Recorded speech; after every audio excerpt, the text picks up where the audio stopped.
Sebelum kita lanjut, jangan lupa like, comment, subscribe, dan nyalakan notifikasinya agar tidak ketinggalan info terbaru lainnya. Semoga bermanfaat.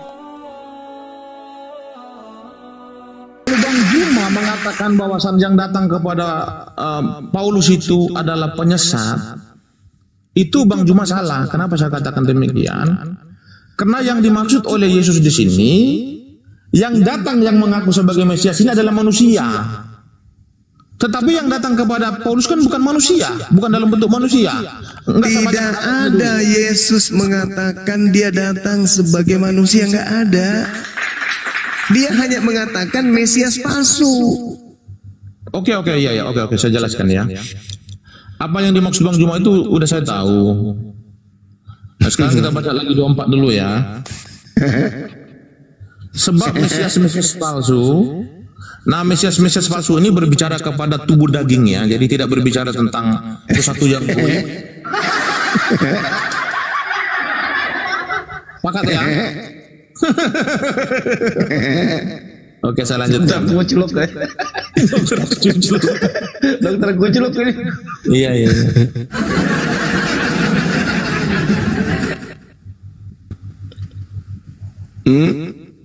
Sebab Mesias palsu dan nabi-nabi palsu akan muncul dan mereka akan mengadakan tanda-tanda yang dahsyat. Nah, yang dimaksud di sini adalah Mesias ini sudah pasti merujuk kepada manusia, bukan goib ya. Nabi-nabi yang palsu yang akan menunjukkan mujizat-mujizat ini adalah manusia, bukan goib ya. Ini yang diantisipasi oleh Yesus. Janganlah kamu percaya dan jangan kamu pergi ke situ ketika dia berada di bilik ataupun di padang gurun. Janganlah kamu pergi ke situ, sudah pasti mereka adalah palsu. Ini yang dimaksud oleh Yesus. Artinya yang datang dalam bentuk manusia, yang mengaku-ngaku sebagai nabi dan mengaku-ngaku sebagai Mesias kepada kalian. Janganlah kamu pergi ke situ ketika mereka datang dalam bentuk manusia. Itu tidak boleh. Berarti yang datang nanti dengan tanda matahari menjadi gelap, bulan tak bercahaya, palsu dong, karena dia datang sebagai manusia. Kalau itu kan berbicara tentang eskatologi, tetapi sekarang begini saudara, kalau yang datang pada saat Paulus mengaku bertemu dengan Kristus dan di situ diikuti dengan tanda matahari menjadi gelap, bulan tak bercahaya, bintang-bintang berjatuhan, apakah itu sudah menjadi eskatologi? Enggak, itu enggak eskatologi. Nah, berarti yang datang kepada Paulus itu bukan Yesus. Itu kan pengajaran secara mata rantai, kan sudah saya katakan tadi. Yang gimana ya? Aku harus ulangi lagi ya. Sebenarnya ini bukan saudara. Saya sederhanakan. Ketika Yesus datang di abad pertama dengan tanda-tanda yang disebutkan, maka kiamatnya kapan? Yesus datang di abad kemana? Berapa? Andai saja Yesus yang datang di abad pertama dengan tanda-tanda yang dijelaskan oleh Yesus, matahari menjadi gelap, bulan tak bercahaya, maka kiamatnya kapan? Saya nggak ngerti kok datang di abad pertama gimana nih ya. Andai saja yang datang kepada Paulus itu diikuti oleh tanda-tanda bintang berjatuhan, matahari tak menjadi gelap, bulan tak bercahaya, kuasa langit berguncang. Andai saja Yesus datang dengan tanda-tanda itu di abad pertama, pertanyaan saya, kiamatnya kapan terjadi? Kiamat akan terjadi pada saat itu juga. Nah itu dia. Kalau dia datang dalam bentuk manusia, contoh begini ya. Nah itu dia. Andai saja Yesus yang asli yang datang pada Paulus, maka kiamat terjadi saat itu juga. Tapi karena yang datang kepada Paulus itu bukan Yesus asli, maka tidak kiamat. Jangan percaya kalau tidak ada tanda-tanda itu.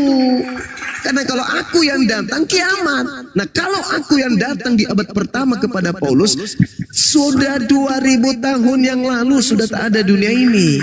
Tapi karena yang datang palsu, maka belum kiamat. Pahami itu dong. Karena yang datang palsu ya tidak kiamat. Kalau yang datang itu asli ya kiamat.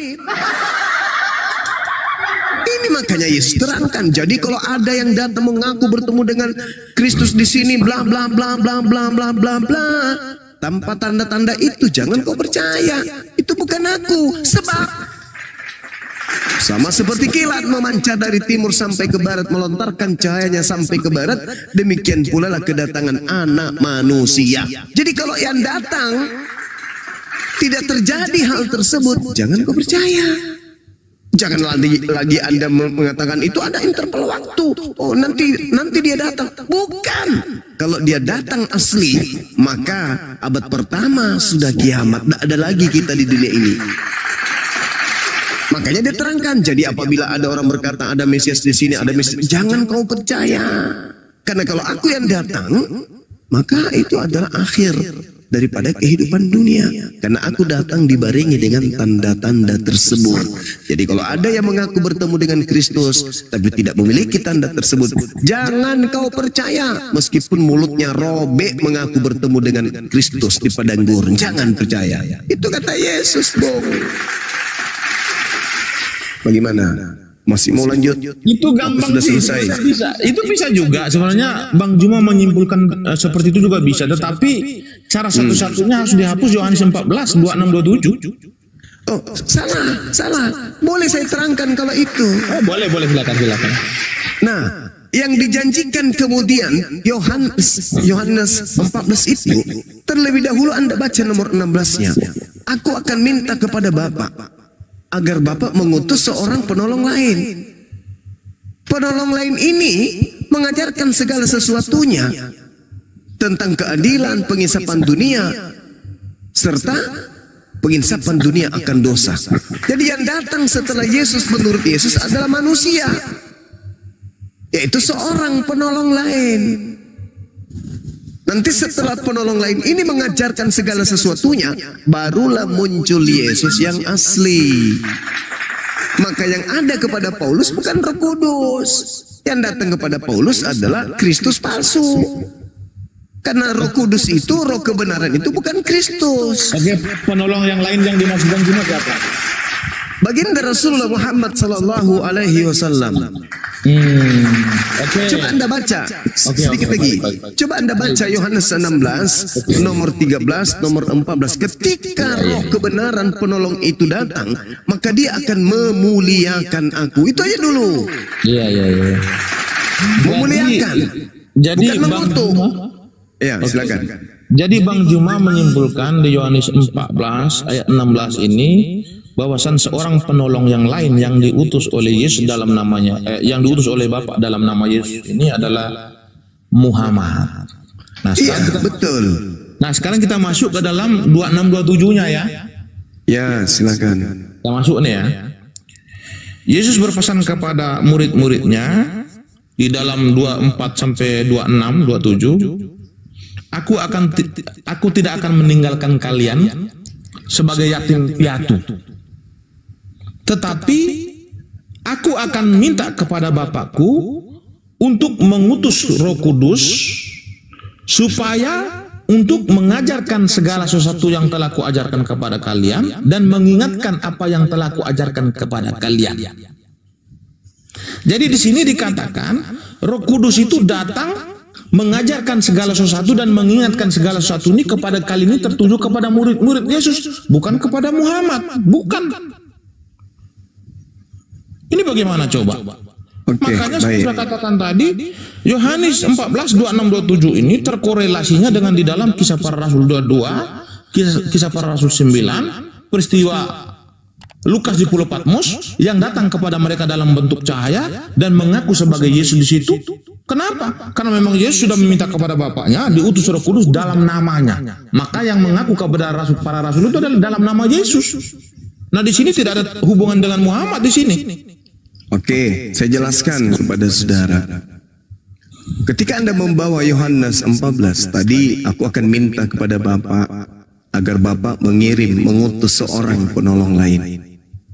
Lalu apa kata Yesus di data-data berikutnya? Aku tidak akan meninggalkan kamu sebagai yatim piatu.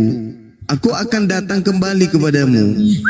Nah, ketika Rasulullah Muhammad SAW itu datang, Rasulullah Muhammad SAW meneguhkan, wa isqala Isa bin Maryam ya bani Israel inni rasulullahi ilaikum. Ini ajaran Nabi Isa yang ada dalam Al-Quran. Sekiranya murid Yesus masih hidup sampai hari ini, maka murid-murid Yesus akan memeluk baginda Rasulullah Muhammad sallallahu alaihi wasallam. Kenapa? Pada Bani Israel gurunya ditolak. Orang-orang Israel tidak menerima gurunya sebagai Rasul Tuhan. Tapi Nabi Muhammad kemudian menjelaskan kepada dunia, wa isqala Isa bin Maryam ya Bani Israel inni Rasulullahi ilaikum musaddiqan lima baina yadayhi minat Torah wa mubasysyiran bi rasul ya'ti min ba'di ismuhu Ahmad. Jadi murid-murid Yesus tidak dibuat jadi yatim piatu, mereka ditemani oleh Nabi Muhammad. Makanya diterangkan kemudian dalam Al-Quran, ya ahlal kitab, wahai murid-murid Yesus, yahdi bihil man ittaba ridwanahu subulas salam.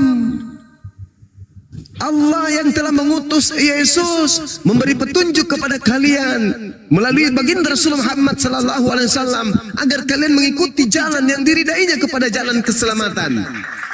Murid Yesus tidak dibuat yatim piatu. Sekarang, Bung, murid-murid Yesus, ke-11 murid Yesus, kalau Anda panggil nih, Anda bacakan buku Roma, Galatia, Filipi dan seterusnya, mereka bingung. Ini bukan ajaran guru kami, makan babi, tidak bersedih. Ini bukan ya. Ini bukan ajaran guru kami. Tapi kalau Anda mendatangkan 11 murid Yesus ini selain Yudas, lantas Anda bacakan ajaran Islam, maka mereka akan merangkul ajaran Islam tersebut. Oh, ini ajaran guru kami. Nabi Isa mengajarkan, Yesus mengajarkan, nani abudullah rabbi wa rabbakum. Nabi Isa, Yesus mengajarkan kepada kami untuk taat kepada hukum Allah. Atiullah wa fattakullah wa atiun. Itu jelas itu. Ma qultu lahum illa ma amartani bi ani abudullah rabbi wa rabbakum. Jadi ketika murid-murid Yesus hidup di tengah-tengah umat Islam, mereka tidak akan merasa yatim piatu, mereka akan merasa bahwa dia hidup dalam ajaran Nabi Isa atau Yesus mereka.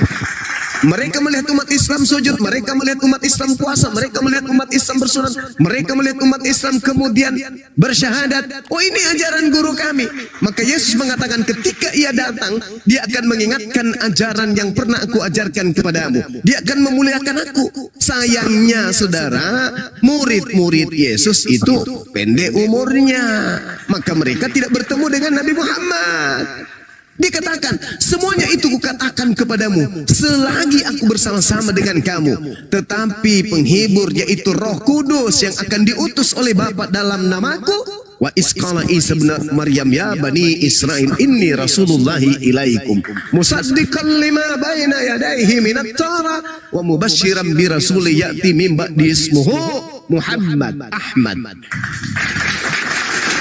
Dalam namaku Nabi Muhammad datang, sebelumnya diutus kemudian oleh Allah Nabi Isa alaihissalam. Nabi Isa kemudian menjelaskan kedatangan Nabi Muhammad. Nabi Muhammad pun menjelaskan kemudian kedatangan Nabi Isa alaihissalam, baik sebelum beliau maupun setelah beliau, yaitu ketika masa kehidupan di bumi ini akan berakhir. Al-Quran menjelaskan dalam surah As-Zukhruf ayat 61. Maka apa kata beliau?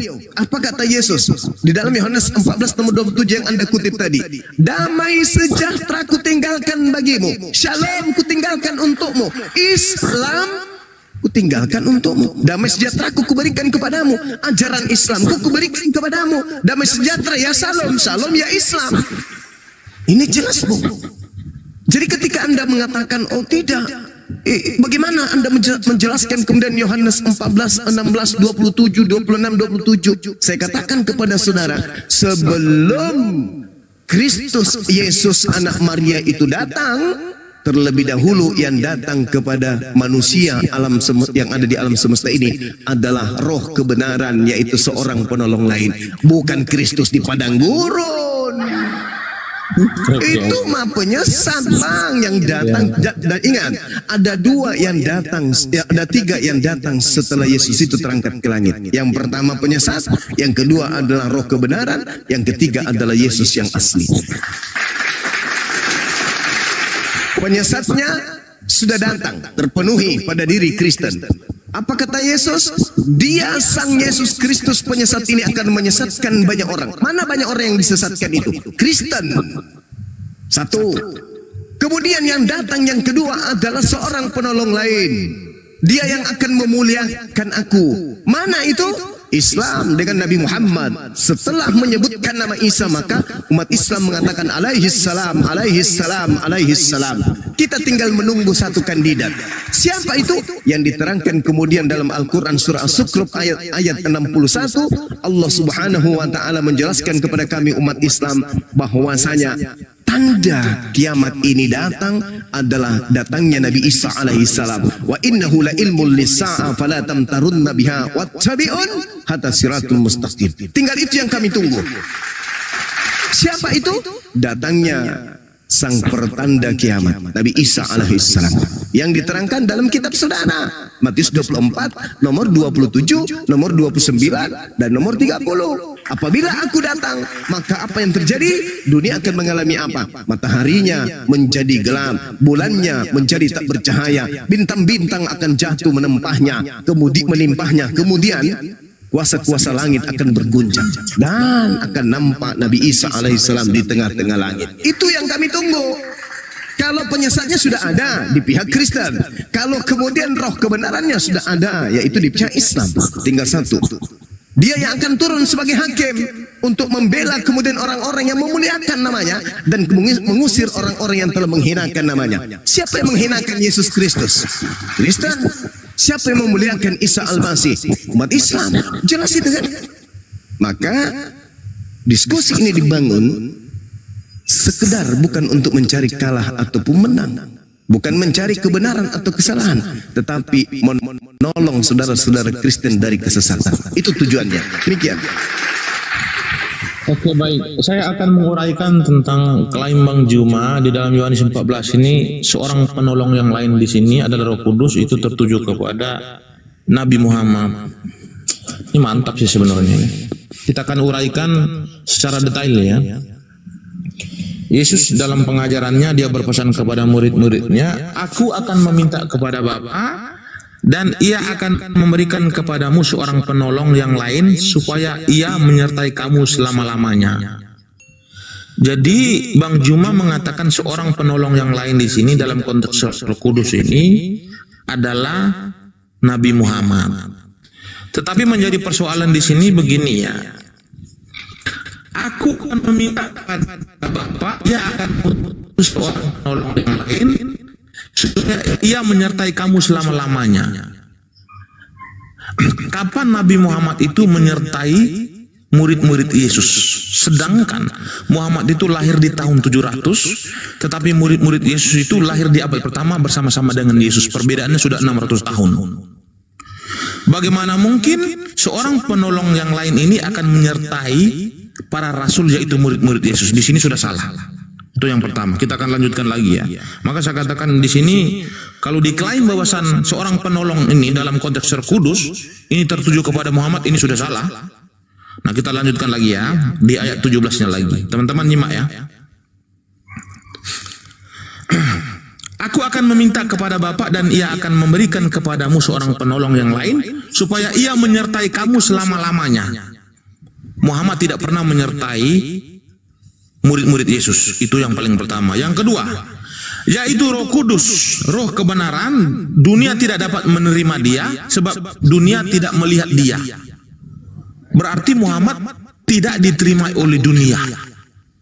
Ya, karena Bang Juma mengatakan Roh Kudus itu adalah Nabi Muhammad. Saya ulang sekali lagi ya. Yaitu roh kebenaran. Kita di sini literalkan saja, yaitu Muhammad kebenaran, karena roh kebenaran ini adalah Muhammad ya, kita literalkan aja ya. Yaitu Muhammad kebenaran, dunia tidak dapat menerima dia, sebab dunia tidak melihat dia dan tidak mengenal dia, tetapi kamu mengenal dia. Kata kamu di sini tertuju kepada sahabat murid-muridnya Yesus. Kapan murid-murid Yesus mengenal Muhammad? Itu yang pertama. Narasi pertama tadi, kalimat pertama tadi, bahwasan dunia tidak mengenal dia. Dia ini tertuju kepada Roh Kudus. Roh Kudus diklaim diri sebagai Muhammad. Berarti Muhammad tidak dikenali oleh dunia. Ini bagaimana coba? Ini rusak jadinya. Saya ulang sekali lagi teman-teman ya. Yaitu Muhammad kebenaran. Ini kan Roh Kudus ini kan Muhammad nih. Karena penolong yang lain di sini kan Roh Kudus nih. Nah, penolong yang lain ini kan tertuju pada Muhammad nih. Jadi saya literalkan aja, saya ulang sekali lagi ya. yaitu Muhammad kebenaran. Dunia tidak dapat menerima Muhammad sebab dunia tidak melihat Muhammad dan tidak mengenal Muhammad. Tetapi kamu mengenal Muhammad. Kamu di sini murid-muridnya Yesus. Masa murid-muridnya Yesus mengenal Muhammad? Gimana coba? Kalau murid-muridnya Yesus mengenal Yesus itu wajar. Ketika Yesus terangkat ke surga, lalu Yesus datang dalam kemuliaan, lalu berbicara dengan mereka dan mereka mengenali suaranya, itu wajar. Kalau murid-murid Yesus mengenali Muhammad itu bagaimana coba? Jaraknya sudah 600 tahun. Saya lanjutkan lagi ya teman-teman, harus sadar nih. Aku tidak akan meninggalkan kamu sebagai yatim piatu. Aku datang kembali kepadamu. Tinggal sesaat lagi dunia tidak akan melihat aku lagi, tetapi kamu melihat aku, sebab kamu hidup dan kamu pun akan hidup. Pada waktu itulah kamu akan tahu bahwa aku di dalam Bapakku dan kamu di dalam aku dan aku di dalam kamu. Nah, Yesus mengatakan di dalam Yohanes 14 ayat 25 sampai 28 ini bahwasan dia akan datang bersama Bapaknya. Dia akan datang bersama Bapaknya ke dunia untuk menyertai orang-orang suci dan menyertai kamu tertuju kepada siapa? Menyertai kamu di sini tertuju kepada para rasul, yaitu murid-muridnya Yesus. Jadi di sini kalau mengklaim bahwasan Muhammad ini kalimat yang tertulis seorang penolong yang lain ataupun Roh Kudus ini tertuju kepada Muhammad, maka di sini selesai. Maka di sini selesai. Saya kemudian menjelaskan. Boleh silakan. Waktu terlalu singkat ini. Oke.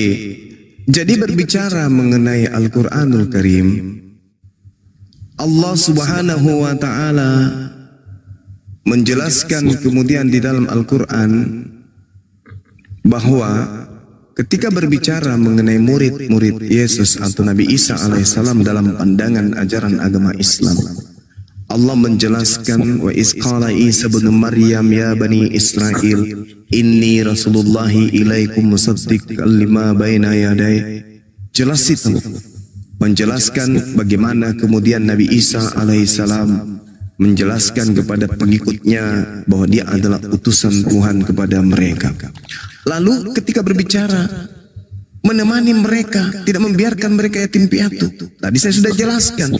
Lalu ayat di dalam Al-Quran mengatakan begini, falamma ahassa Isa minhumul kufra qala man ansari ilallah qala al-hawariyun nahnu ansarullah amanna billah washhad bi anna muslimun. Murid-murid Yesus ini, Nabi Isa ini Muslim. Kalau Anda berkata, apakah itu Nabi Muhammad? Sementara Nabi Muhammad kemudian tidak pernah bertemu dengan murid Yesus. Pertanyaan saya balik, apakah sama Nabi Muhammad murid Yesus itu masih hidup? Mereka sudah mati. Tetapi pada hakikatnya berdasarkan Al-Quran surah Ali Imran ayat 169, orang yang mati berjuang di jalan Allah itu masih hidup. Berarti dalam pandangan pengajaran, ya sama seperti Yesus ketika Yesus mengatakan, aku di dalam kamu, kamu di dalam aku, Bapa di dalam kita, dan kita adalah satu. Apakah itu benar-benar secara harfiah? Tidak. Berarti berbicara mengenai pengajaran. Nah, ajaran murid Yesus masih diajarkan kemudian oleh Nabi Muhammad. Artinya ajaran itu akan menyertai engkau selama-lamanya, bukan selesai. Dan satu hal yang perlu saudara pahami di sini, saya membacakan sebuah dalil di dalam 1 Yohanes 4 nomor 1. Saudara-saudaraku yang kekasih, janganlah percaya akan setiap roh. Ini berbicara mengenai roh. Tetapi ujilah roh-roh itu, apakah mereka berasal dari Allah? Sebab banyak nabi-nabi palsu yang telah muncul dan pergi ke seluruh dunia. Berarti berbicara mengenai roh, berbicara mengenai nabi. Berbicara mengenai roh kebenaran, berarti berbicara mengenai nabi utusan Tuhan. Berbicara mengenai roh palsu atau roh setan, berbicara mengenai nabi palsu. Kitab Anda sendiri mengatakan ketika berbicara mengenai roh, itu berbicara mengenai nabi. 1 Yohanes 4 nomor 1. Ujilah kepada, janganlah percaya kepada setiap roh. Sebab harus kamu uji. Karena apa? Karena banyak nabi-nabi palsu. Loh, apa hubungannya? Oh, ternyata berbicara mengenai roh itu berbicara mengenai nabi. Jadi roh kebenaran adalah nabi yang membawa kebenaran. Bukan hantu. Bukan yang kayak gitu-gitu. Saya kasih data, saya kasih bukti. Musa disebut roh di dalam Bilangan 11 nomor 25. Lalu turunlah Tuhan dalam awan dan berbicara kepada Musa. Kemudian Tuhan mengambil roh yang ada pada diri Musa sebagian. Lalu roh yang diambil daripada Musa itu diberikan kepada 70 tua-tua. Ketika roh Musa yang diturunkan kepada ke-70 tua-tua itu, maka nampaklah mereka seperti nabi. Berarti yang dimaksud roh kebenaran itu adalah nabi. Nehemia 9 nomor 30. Namun bertahun-tahun lamanya engkau melanjutkan sabarmu terhadap mereka. Dengan rohmu engkau memperingatkan mereka, yaitu dengan perantaraan para nabimu. Berarti roh Tuhan itu adalah nabi. Berarti yang dikatakan aku akan minta kepada Bapa agar ia mengutus roh kebenaran, yang dimaksud Yesus itu adalah seorang nabi, Cak Ayu. Bukan makhluk roh yang datang ke padang gurun. Dimaksud roh kebenaran itu adalah seorang nabi.